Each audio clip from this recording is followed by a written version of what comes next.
నియోజకవర్గంలో ఎమ్మెల్సీ ఎన్నికల నేపథ్యంలో 6 ఎమ్మెల్సీ ఎన్నికల కేంద్రాలను ఏర్పాటు చేశారు. సూర్యాపేట జిల్లా కోదాడ నియోజకవర్గంలో 6 ఎమ్మెల్సీ పోలింగ్ కేంద్రాలను ఏర్పాటు చేశారు. నియోజకవర్గంగా ఓటు హక్కు వినియోగించుకున్న వారు 711 మంది ఓటర్లు.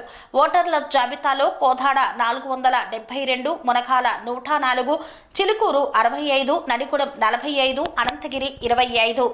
ఉదయం 8 గంటల నుండి సాయంత్రం 4 గంటల వరకు పోలింగ్ సాగింది. పటిష్ట భద్రతను ఏర్పాటు చేశారు అధికారులు. ఎవరికి వారే విజయం ఆకాంక్షిస్తూ ధీమా వ్యక్తం చేస్తున్నారు. అధ్యక్షుడిని ఈరోజు తెలంగాణ రాష్ట్రంలో 2 ఉపాధ్యాయ ఎమ్మెల్సీ, ఒక గ్రాడ్యుయేట్ ఎమ్మెల్సీ ఎన్నికలు జరుగుతున్నాయి. ఈ ఎన్నికల్లో ఉపాధ్యాయ ఎమ్మెల్సీలకు సంబంధించినటువంటి 2 నియోజకవర్గాల్లో కరీంనగర్ మరియు నల్గొండ 2 నియోజకవర్గాలకు సంబంధించి ఇవాళ అనేక మంది కాంటెస్ట్ చేస్తున్నటువంటి సందర్భం ఉన్నది. దీంట్లో ఇవాళ ప్రధానంగా టీపీటీఎఫ్ బలపరిచినటువంటి ఈపీఎఫ్ అభ్యర్థి నల్గొండ, ఖమ్మం, వరంగల్ నియోజకవర్గాల నుంచి నల్లివెల్లి నర్సిరెడ్డి గారు పోటీ చేస్తున్నారు. అదేవిధంగా ఇంకా 18 మంది ఇందులో పోటీ చేయడం జరుగుతుంది. ఈ పోటీ చేస్తున్నటువంటి అభ్యర్థుల్లో చాలామంది డబ్బులకి ఓట్లను కొనేటువంటి ప్రయత్నాలు చేస్తున్నట్టుగా మా దృష్టికి వచ్చింది.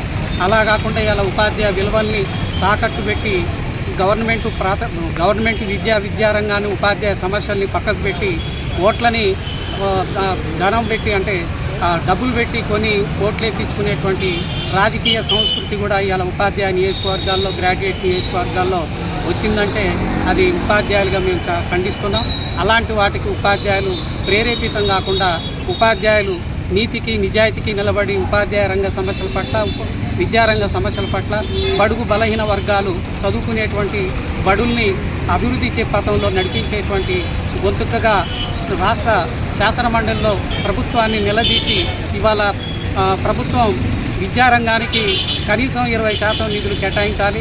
కానీ ఇవాళ చూస్తే తెలంగాణ రాష్ట్రంలో విద్యారంగానికి 6.5 మాత్రమే నిధులు కేటాయించడం జరిగింది.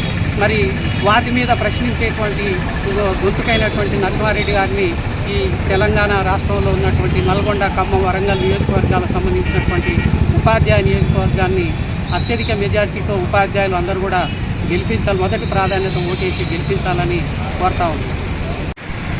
అందరికీ నమస్కారం. నా పేరు పి వీరబాబు, బిఆర్టీఎస్ సూర్యాపేట జిల్లా మాజీ జిల్లా ప్రధాన కార్యదర్శిని.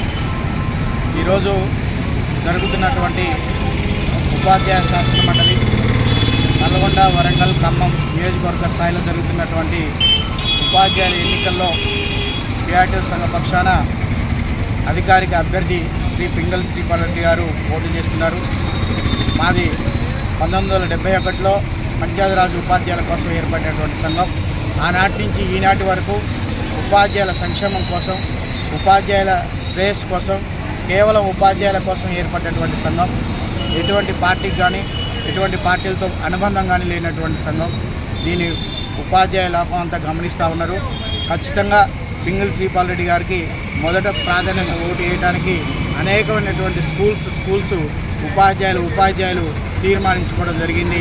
కాబట్టి శ్రీపాల్రెడ్డి గారు ఆ రోజు పిఆర్సీ కమిటీ 7.5 ఇస్తే నిండు అసెంబ్లీలో కేసీఆర్ గారి అధ్యక్షతన జరిగినటువంటి నిండు అసెంబ్లీలో తన పేరు చెప్పించుకొని 30% పిఆర్సీ ప్రకటింపజేస్తూ అది రెగ్యులర్ టీచర్లకే కాకుండా కాంట్రాక్ట్ అవుట్సోర్సింగ్ టీచర్లకు కూడా ఇప్పిస్తానని చెప్పి, లేకపోతే నా ఉద్యోగానికి రిజైన్ చేస్తానని చెప్పినటువంటి ధీరుడు. అటువంటి వ్యక్తిని మనం శాసనమండలిలో పంపించినట్లయితే మరి ఉపాధ్యాయులకు, మోడల్ స్కూల్స్, కేజీవివి, గురుకుల వ్యవస్థలు కూడా బాగుపడి బడుగు బలహీన వర్గాలకి సేవ చేసేటటువంటి అదృష్టం మరి మనందరికీ దక్కుతుంది. మనందరి సమస్యలు తీరుతాయి. కాబట్టి ఖచ్చితంగా రేపు 3వ తారీఖు నాడు జరిగేటటువంటి కౌంటింగ్లో పిఆర్టీఎస్ సంఘం విజయవేరి మోగించబోతుందని తెలియజేస్తున్నాను.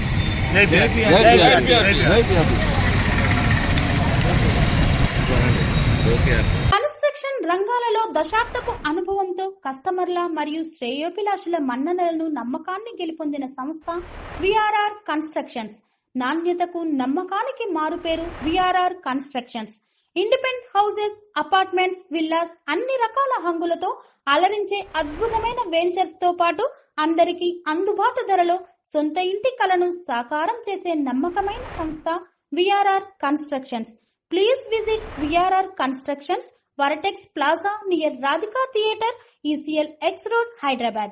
Call to 910088555512, 9100885559.